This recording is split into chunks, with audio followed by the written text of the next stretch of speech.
Next in accounts, we are starting chapter sale of goods on approval or recurrent basis. So first, let us see what is the meaning of this. So sale of goods on approval or recurrent basis.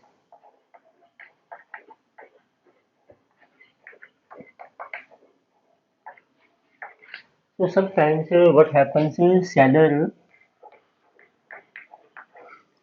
sells goods to customer, but customer is allowed some time. So customer is given some time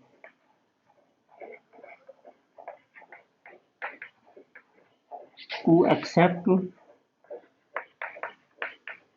or reject the goods.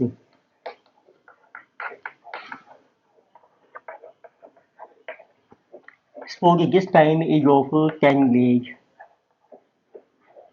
or in some cases it may be 1 week. Means seller ने good cell की customer को फिर हम कुछ time देते हैं decide करने के लिए, कि वो हमारी गुड्स एक्सेप्ट भी कर सकते हैं लेकिन इसको पसंद आती हैं, या फिर वो रिजेक्ट भी कर सकते हैं लेकिन इसको गुड्स पसंद नहीं आती। जैसे आजकल आपने देखा होगा ऑनलाइन सेल्स चलती हैं, तो ऑनलाइन सेल्स में जैसे आप अमेजोन के थ्रू जब गुड्स परचेज करते हो, उसमें मोस्टली आपको इस टाइप की फैसिलिटी मिलती है कि आप गुड्स परचेज कर लीजिए तो विद इन 1 वीक या 10 जैसा टाइम मिलता है कि आप गुड्स को पसंद नहीं है तो आप उसको वापस भी कर सकते हो। तो उसकी अब हमने सेलर की बुक्स में अकाउंटिंग कैसे करनी है तो वो हम डिस्कस कर रहे हैं इसमें। तो हमारा जो ऑब्जेक्टिव है how to record so such a transaction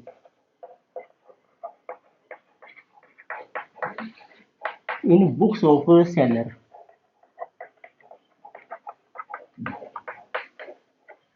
तो इसको कहते हैं sale of goods on approval.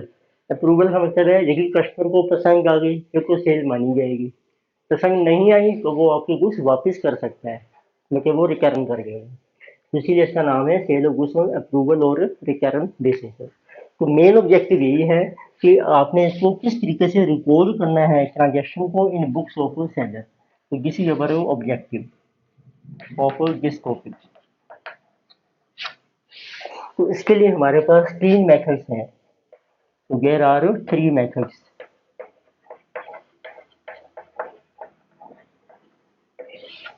तो वो डिपेंड करते हैं मेथड्स कि कितनी ट्रांजेक्शन हो रही हैं सेलर की इस टाइप की। तो फर्स्ट मेथड है हमारा जब आपकी जो है एक्चुअल जो ट्रांजेक्शन है वेरी लेस, तो उसको हम कहते हैं casual transaction. Casual transaction it means a few transaction.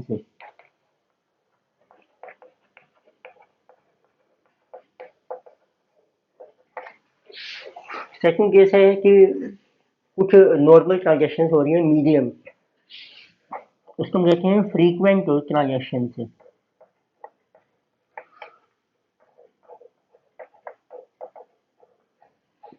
Frequent का मतलब है कि रेगुलर। और थर्ड केस बनता है बहुत ज़्यादा ट्रांजेक्शन है आपकी, तो this is very large transaction.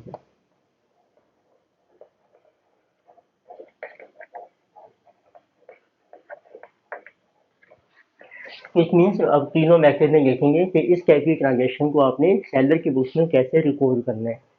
तो स्टार्ट करते हैं वन बाय वन। तो पहला मेथड हम ले रहे हैं कैजुअल ट्रांजेक्शन का।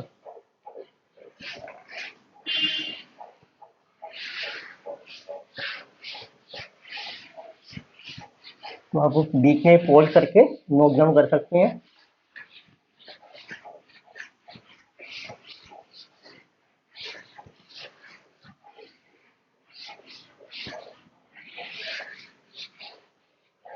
So write method in number 1.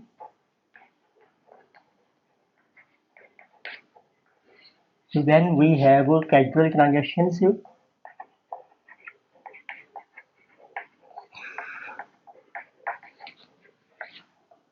in this case we apply method. Method is called the actual sale method.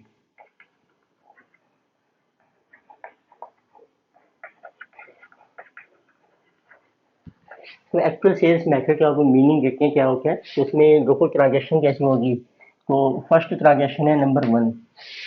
जब सेलर ने गुड्स भेजी है कस्टमर को, तो उसको कहते हैं, क्योंकि अभी हम सेल को मानेंगे नहीं, सेल कब मानी जाएगी जब अप्रूव हो जाएगी, ठीक है, जब कस्टमर एक्सेप्ट कर लेता है गुड्स। इसलिए हम इसको कहते हैं when goods are sent to customer.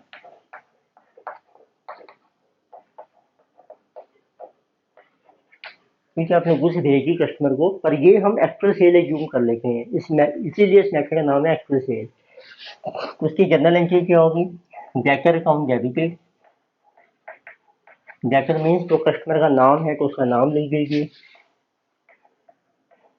तो उसका नाम भी आ जाएगा। Customer account debited to sale, ये हम अपनी सेल रिकॉर्ड कर रखे हैं। तो सेल्स जो रिकॉर्ड होती हैं ये होती हैं एट सेल प्राइस, या कई बार हम इसको इनवॉइस प्राइस भी कहते हैं। तो जितनी भी गुड्स भेजी हैं उसको आप एज्यूम कर लो कि वो आपकी सेल हो गई है। फिर आप देखो अब इतना टाइम पीरियड आपने अलाउ किया है, जैसे 10 दिन का टाइम दिया है आपने, अब उस 10 दिन में कुछ गुड्स वापस आ जाएंगी, उसकी एंट्री कर देंगे हम। When goods are returned by customer, जब गुड्स वापस आ गई हैं, रिटर्न्ड बाय कस्टमर, ये नॉर्मल सेल रिटर्न मानी जाएगी। तो आप लिख सकते हैं इसकी एंट्री सेल्स रिटर्न, या सब दूसरा नाम होता है रिटर्न इनवॉल्व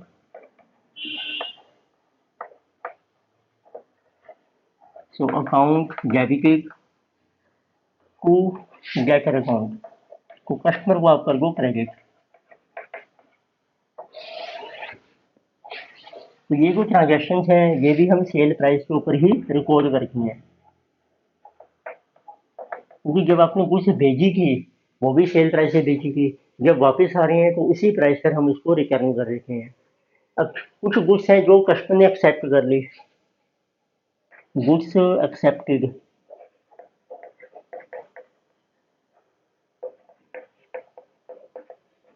बाय कस्टमर,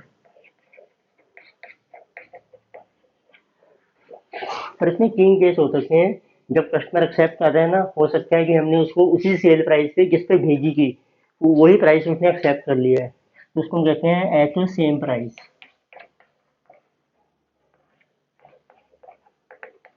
जो हमने उसको बिल में लगा कर भेजा था, जिसको इनवॉइस प्राइस भी कहते हैं। फिर को आपने देखो आपने गुड्स एक्सेप्ट कर ली कस्टमर ने, पर हमने उसने पहले सेल रिकॉर्ड कर रखी है, तो इस केस में कोई एंट्री की जरूरत नहीं है, एंट्री याद रहेगी रिपोर्ट की।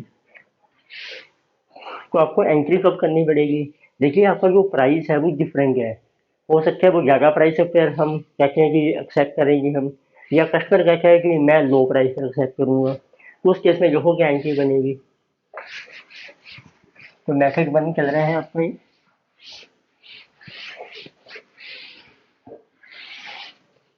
तो उसमें सेकंड हम ले रहे हैं goods accepted by customer at higher price.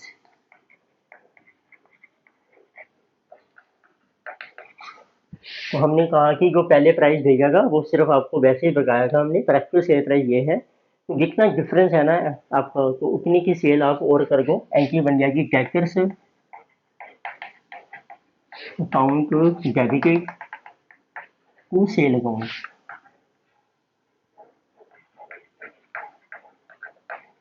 Date के ऊपर इंक्रीज इन प्राइस, जितना हम कह रहे हैं कि इतना इंक्रीज कर देंगे हम आपका प्राइस, उतने अमाउंट से आपको एंट्री करनी है। और देखिए आपने एक्सेप्ट की है कस्टमर ने एट लोअर प्राइस के ऊपर, तो कस्टमर कहता है कि जो प्राइस आपने भेजा था जिस प्राइस से वो मुझे एक्सेप्टेबल नहीं है, but low price I will pay. तो फिर आपने एंट्री की थी जब गेटर टू सेल, उसको रिवर्स कर दो होगा। सेल्स अकाउंट डेबिटेड मीन्स उतनी सेल हम कैंसिल कर देंगे टू गेटर अकाउंट। ये है आपका डिक्रीज, जितना हो गया हमारा प्राइस, डिक्रीज इन प्राइस। तो देखो हमने 3 एंट्रीज की, पहले गुड्स भेजे, फिर कुछ गुड्स वापस आ गए और कुछ गुड्स एक्सेप्ट हो गई। एक्सेप्ट मीन्स अब ये हमारी एक्चुअल सेल है, this is also called actual sale. अब रह गई कुछ गुड्स कस्टमर के पास अभी भी रह गई, उसकी ना तो उसने रिटर्न करी ना ही उसने अप्रूवल की अपनी, उसको अभी उसका टाइम पीरियड भी एक्सपायर नहीं हुए हैं, तो उसको हम कहते हैं fourth goods neither accepted, accepted का मतलब है अप्रूव्ड, नोर रिटर्न, ना ही उसने वापस की। और जो टाइम हमने दिया है ना, वो टाइम अभी उसका रहता है कुछ, अब पर आपका साल का एंड हो गया है एंड टाइम इज रिमेनिंग। तो अब आपका बट ईयर एंड हो गया है। फॉर एग्जाम्पल देखो आपने मार्च 25 को गुड्स भेजी, गुड्स सेंट, और हमने कस्टमर को अलाउ किया 10 डेज का टाइम, तो उसके 10 डेज पूरे होंगे अप्रैल 4 को, इतने time will expire on April 4। Sir अब आप अपनी बुक्स क्लोज करोगे, जैसे नॉर्मली बुक्स हमारी क्लोज होती है 31 मार्च को, 31 मार्च क्लोजिंग डेट आ गई। तो उस टाइम ये जो बुक्स जिसकी हमें अप्रूवल भी नहीं मिली, वापस भी नहीं आई, पर अभी भी कस्टमर के पास पड़ी है, तो वो हमारा ही स्टॉक माना जाएगा, तो उसकी आपको एंट्री करनी है। तो इसमें इस टाइप की जो बुक्स हैं इसको हम कहते हैं, तो इट इज कॉल्ड, तो इट इज कॉल्ड एज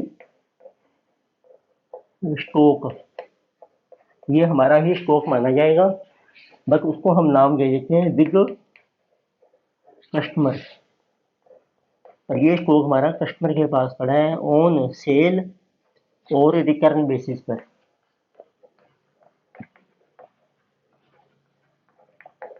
ये उन उसमें से सेल में से है जो आपने उसको भेजी कि कुछ सेल ऑन रिटर्न बेसिस पर। तो इसको क्या करेंगे हम, जब ये आपका ही स्टॉक माना जाएगा तो इसको रिकॉग्नाइज करेंगे, स्टॉक इज रिकॉर्डेड, मतलब स्टॉक को हम रिकॉर्ड करते हैं एट अ कॉस्ट प्राइस पर। या फिर और यदि उसकी एनआरवी कम है, net realisable value which average lower, जैसे हमने लास्ट टाइम कैप्चर किया था इन्वेंट्री वैल्यूएशन, उसमें एक रूल था स्टॉक की always value at cost price और net realisable value which average lower. तो उसकी आप उसकी कॉस्ट निकाल लो, अब ये जो गुड्स आपकी अनसोल्ड रह गई हैं और ये एंट्री बन जाएगी, तो हम लिखेंगे stock with customer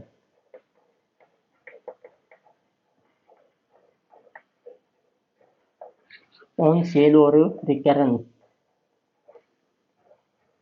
on sale on return basis account debited, या सिर्फ आप इतने लिख सकते हैं stock with customer account debited to trading account. तो ये ट्रेडिंग अकाउंट की क्रेडिट साइड में आ जाएगा, और ये आपने रिकॉर्ड करना है एट कॉस्ट, और बाई चांस ये एनआरवी कम है तो उसके ऊपर रिकॉर्ड हो जाएगा। तो ये हमारी एंट्रीज होती है मेथड वन में। तो इस टाइप हम एग्जाम्पल करके हैं, सिस्टम कहते हैं actual sale method.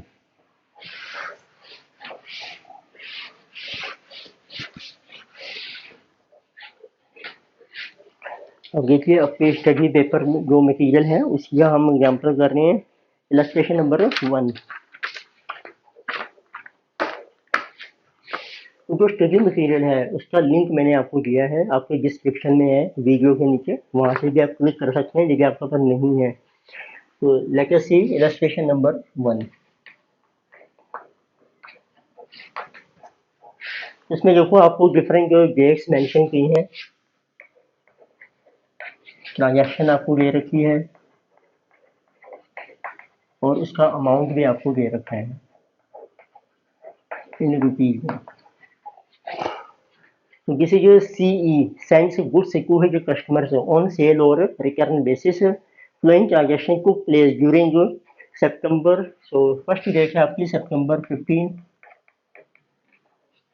And send to goods. तो एक पर्सन है CE send to goods so on sale और recurrent basis at cost plus. जो गुड्स हमने भेजी हैं वो है at cost plus so 33 1/3% ₹4 1 lakh. इसमें जो गुड्स बेचे हैं वो होती है हमारी सेल प्राइस पर। तो सेल प्राइस क्या है, कॉस्ट में प्लस करके हमने प्रॉफिट 1/3, तो ये सेल प्राइस आ गया आपको। Second there saying October 20 goods recurring by customer. तो कुछ गुड्स वापस आ गई हैं आपकी goods recurring and this is for 40,000 rupees. Then in November 25 फिर आपको मेंशन किया है receive letters of approval from customer. इसमें कुछ गुड्स अप्रूव हो गई हैं, goods approved by customer. This is also for 40,000। फिर आपको दिया है दिसंबर 31, this is goods awaiting approval. तो कुछ गुड्स हैं जो कस्टमर के पास हैं जिसकी अप्रूवल अभी नहीं मिली है आपको, अवेटिंग अप्रूवल। That is 20,000। इसमें टोटल आपने 1 लाख की गुड्स भेजी हैं, तो उसमें से 40,000 वापस आ गई, 40,000 अप्रूव हो गई, 20,000 की अप्रूवल अभी नहीं मिली हमें। इसमें उसका अभी टाइम पीरियड पेंडिंग है। तो सीई records sale on recurrent transaction as ordinary sale. तो हम इसको रिकॉर्ड कर रहे हैं as ordinary sale. Ordinary means actual sale method जो भी हमने किया है। जो भी ट्रांजैक्शन है, जो भी कुछ भेज रहे हैं उसको एज ऑर्डिनरी सेल हम रिकॉर्ड कर रहे हैं बुक्स में। तो आपको पास करनी है एंट्रीज, और जो अकाउंटिंग ईयर है आपका, ईयर एंड्स ऑन दिसंबर 31। तो आपका जो अकाउंटिंग ईयर है वो खत्म हो रहा है 31 दिसंबर में। तो देखो सिंपल है, अभी हमने किए हैं एंट्रीज। तो आपकी इसमें 4 एंट्रीज बनती हैं।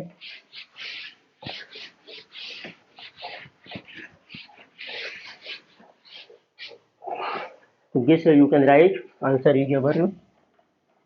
तो आपको मेंशन करना है बुक्स ऑफ सीई जो सेलर है उसकी बुक्स में रिकॉर्ड करने हैं जनरल एंट्री। पहले होगी सितंबर 15 को। जब कुछ भेजोगे वो सेल मानी जाएगी, एंट्री हो जाएगी डेटर्स अकाउंट डेबिटेड।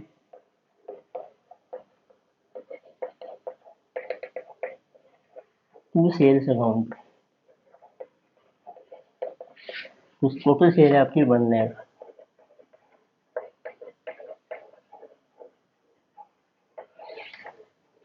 तो जितने गुड्स आपकी आ गई वापस देखिए, हम नरेशन मेंशन कर सकते हैं being goods sent on approval then it is October 20। तो जो वापस आ रही हैं वो बन जाएंगी sales return.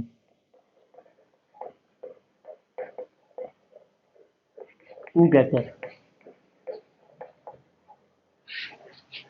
Sales return account debited this is 40,000।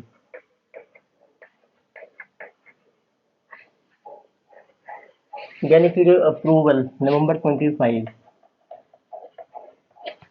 तो उसने ये नहीं मेंशन किया कि ये जो अप्रूव हो रही हैं ये सेम प्राइस है, हाई है या लो है, तो हम यूं करेंगे सेम प्राइस है। कुछ अप्रूवल उसकी कोई एंट्री नहीं होगी क्योंकि हम ऑलरेडी कर चुके हैं सेल। फिर अवेटिंग अप्रूवल दिसंबर 31। तो ये हमारा स्टॉक माना जाएगा विद कस्टमर, इसको वैल्यू करेंगे कॉस्ट प्राइस पे। तो आपने एंट्री करनी है स्टॉक विद कस्टमर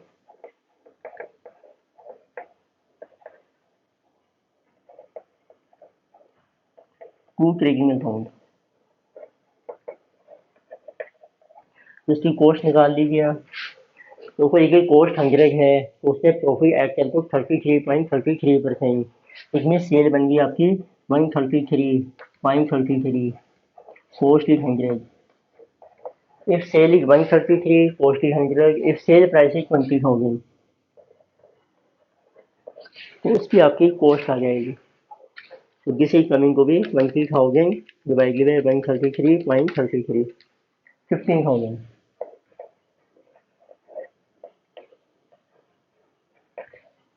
तो इस तरीके से आपकी ये एंट्री पास हो जाएगी। तो ये सिंपल मेथड है। एक्चुअल सेल पहले रिकॉर्ड कर को, जो वापस आ गई सेल रिटर्न कर को, जो अप्रूव होगी उसकी कोई एंट्री नहीं है, प्राइस की सेम है, जो स्टॉक रह गया कस्टमर पर उसको रिकॉर्ड कर दो कॉस्ट के ऊपर। तो let us C second illustration.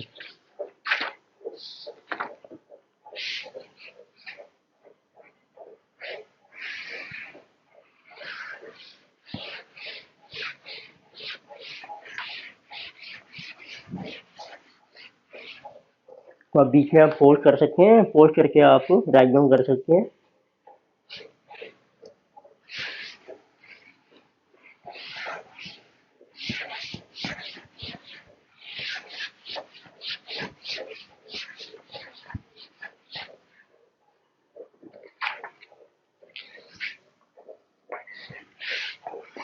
Let us illustration go. So S limited signs out. So page number is 6.32. So S limited signs out its goods to dealers on sale or recurrent basis, and all transactions are however treated as actual sale. ये भी goods हम भेज रहे हैं cell और रिकरण और इसको record कर रहे हैं ये actual sale and are pass through the sales day book. तो यही मेथड है एक्चुअल सेल वाला। जस्ट बिफोर का एंड ऑफ अकाउंटिंग ईयर, तो it means before end of accounting year. अब जैसे ईयर अभी आपका एंड नहीं हुआ है, तो 200 such goods have been sent, आपको इंफॉर्मेशन दी है 200 such goods to have been sent. उस टाइप की आपने 200 गुड्स आपने भेजी हैं to dealer at the rate of ₹250, but उसकी जो कॉस्ट है कॉस्ट ₹200 है। इसमें ईयर एंड से पहले आपने 200 बुक्स की सेल की होगी 250 में, तो ये सेल आपकी रिकॉर्ड हो चुकी है। इट मीन्स अब आपको ये मेंशन किया है कि सेल हैज बीन रिकॉर्डेड।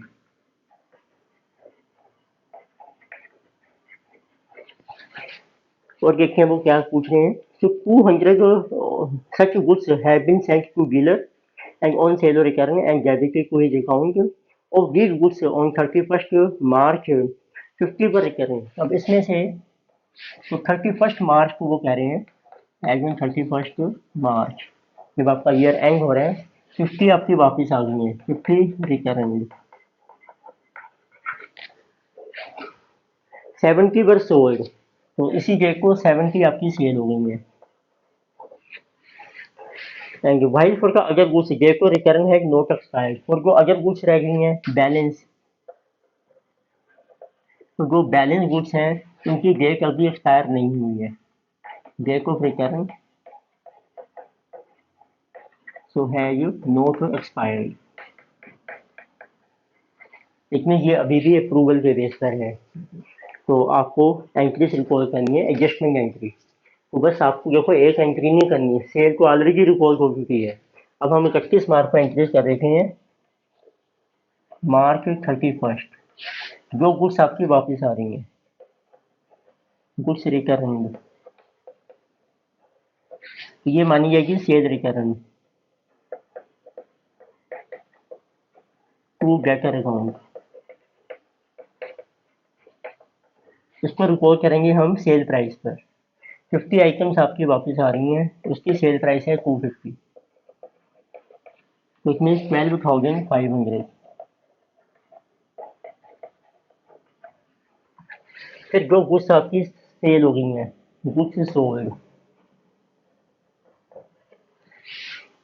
कुछ मेंशन नहीं किया तो ये भी सेम प्राइस से मानी जाएंगी, उसकी कोई एंट्री नहीं होगी। फिर रहेगी आपकी गुड्स नोट अप्रूव्ड, जो भी अप्रूव नहीं हुई है,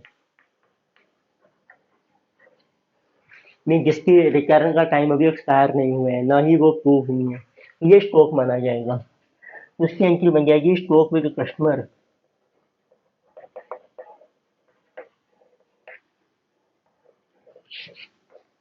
टू ट्रेडिंग अकाउंट, आप ये भी लिख सकते हैं stock with customer on sale और रिटर्न बेसिस, सेल और रिटर्न अकाउंट। पर ये आपने रिकॉर्ड करनी है कॉस्ट के ऊपर, एट कॉस्ट। तो आप निकाल सकते हो कितनी कॉस्ट आएगी। देखो कितने यूनिट है आपने भेजे थे, 200, 200 में से 50 और 70, 120 तो आपके रिटर्न हो गए या सेल हो गए, बैलेंस बचे 80। तो 80 यूनिट की जो कॉस्ट है आपकी वो है 200। 16,000 आपकी कॉस्ट मानी जाएगी। तो 16,000 पर आपने एंट्री रिकॉर्ड कर देना। लेटेसी, तो ये हमने डिस्कस किया फर्स्ट और second method. Let's see method number 3, method number sorry second and third. ये हमने फर्स्ट मेथड डिस्कस किया है। तो मेथड 2 देखते हैं। ये होता है जब आपकी कुछ लार्ज थोड़ी ट्रांजेक्शन होती हैं, फ्रीक्वेंट फ्रीक्वेंट जो ट्रांजेक्शन, इसमें कहते हैं रेगुलर ट्रांजेक्शन हो रही हैं, बट बहुत ज़्यादा नहीं है आपकी। तो आपने क्या करना है, तो फर्स्ट वी प्रिपेयर, इसमें आपको प्रिपेयर करनी है तो sale on return book, sale on return गे बुक भी कहते हैं इसको। तो एक आपको बुक प्रिपेयर करनी है, जैसे सब्सिडरी बुक्स होती है, इसका नाम है सेल ऑन रिटर्न गे बुक। तो इसका इको परफॉर्मा देखते हैं क्या होगा आपको। यहाँ पर आप डेट मेंशन कर दीजिए, फिर पर्टिकुलर्स आ जाएंगे आपके, फिर आपने शो करनी है गुड्स सेंट, जो गुड्स आपने भेजी हैं ऑन सेल और रिटर्न, उसका अमाउंट आ जाएगा रुपीज में। फिर कितनी गुड्स आपकी वापस आ गई हैं उस रिटर्न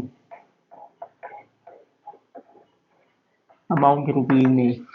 फिर जो गुड्स आपकी अप्रूव हो गई हैं, गुड्स अप्रूव्ड रुपीज में, और एक कॉलम बन जाएगा आपका बैलेंस रुपीज। राइट, तो आपका डिफरेंट डेट्स चल रही हैं, यहाँ पर्टिकुलर्स आप लिख सकते हैं, गुड्स भेजी हैं जैसे गुड्स सेंट, उसकी डिटेल्स आ जाएंगी यहाँ पर। तो इसमें अमाउंट आ जाएगा। गुड्स वापस आएंगी, यहाँ लिखेंगे गुड्स रिटर्न, और रिटर्न के कॉलम में आप मेंशन कर लीजिए जो गुड्स अप्रूव हो गई हैं, अप्रूव के कॉलम में। बाकी बैलेंस आपका आ रहा है जब भेजी है उसका बैलेंस है, रिटर्न के बाद, अप्रूवल के बाद, और आपका इस तरीके से इसका कर लीजिए आप टोटल। जैसे ईयरली बुक्स बन रही हैं, क्वार्टरली, या तो अब ईयर है तो पूरे ईयर का कितनी बुक्स भेजी है आपने, कितनी वापस आ गई, कितनी अप्रूव हो गई, कितना बैलेंस आपका रह गया स्टॉक में जिस मंथ। ये लेटेस्ट बैलेंस है जो स्टॉक में रहेगा, वो यहाँ से भी निकल जाएगा।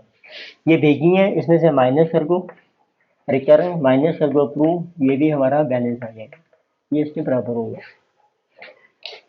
अब इसमें देखते हैं आपको ना एंट्रीज कैसा रिकॉर्ड करनी है।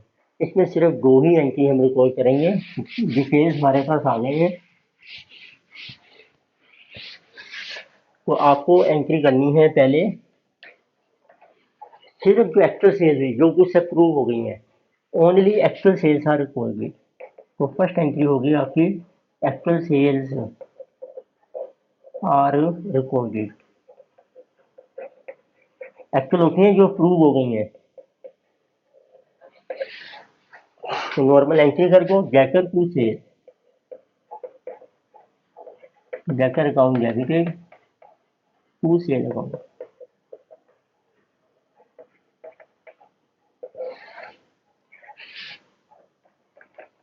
तो सेकंड एंट्री, अब जो स्टॉक रह गया कस्टमर के पास उसकी एंट्री कर रहे हैं। स्टॉक विद कस्टमर,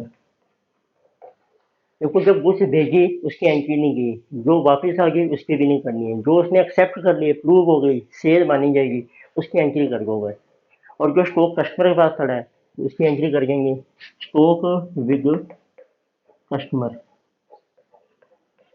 ये वो है जिसकी अभी अप्रूवल नहीं मिली और जिसका टाइम अभी इलैप्स नहीं हुआ है, तो ये माना इसकी नॉर्मल एंट्री है stock with customer.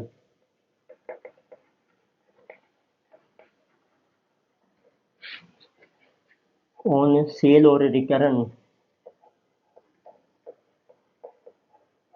Account debited to trading account.